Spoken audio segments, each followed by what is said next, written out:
So we said that the milk is 75% water? Yeah, we started to here with milk. Right. And now we're to there with curd. So what we're doing now is we're getting rid of the whey and about 85% of the lactose or milk sugar, because that is water soluble, so that leaves in the whey stream.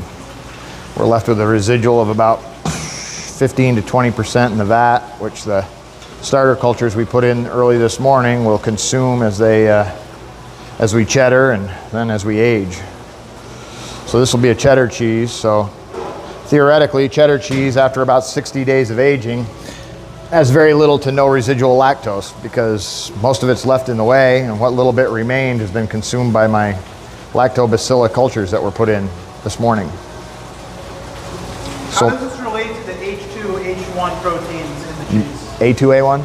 A2. That's kind of a different subject. That's more the protein. This is lactose. So people that are lactose intolerant have trouble with fresh cheeses, because the higher the moisture content in the cheese, the more residual lactose you'll have, because again, it's water soluble. What is lactose?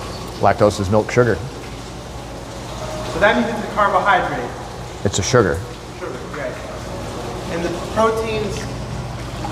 And the proteins are what bind up the butter fat and encapsulate the butter fat in the cheese making process.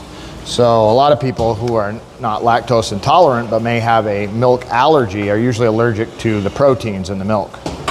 So there's a group that's come out of New Zealand, has done some research on ancestral breeds of cows, and found that the main protein in those milks are called A2, or the original protein, I guess, if you will.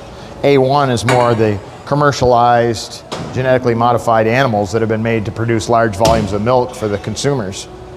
But some of these older breeds have this original gene of protein called A2. And there's been some studies done, not a whole lot, mostly by the company that's trying to promote their A2 milk, that's determined that in certain cases, people that were not able to drink milk or eat dairy products because of a protein allergy can actually eat and digest the A2 protein. It's an easier digestible protein than the A1, apparently, for some. Does the difference between the A2 and the A1 protein affect the quality of the cheese? No, I don't think so. I mean, they're mostly heritage breeds, so you're talking your Ashers, your brown Swiss, Jersey cows, which typically give higher yield milks. They have much more butter fat and protein because they give smaller amounts, so it's kind of like a concentration factor.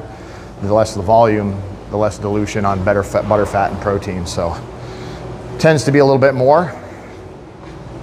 But no adverse effects.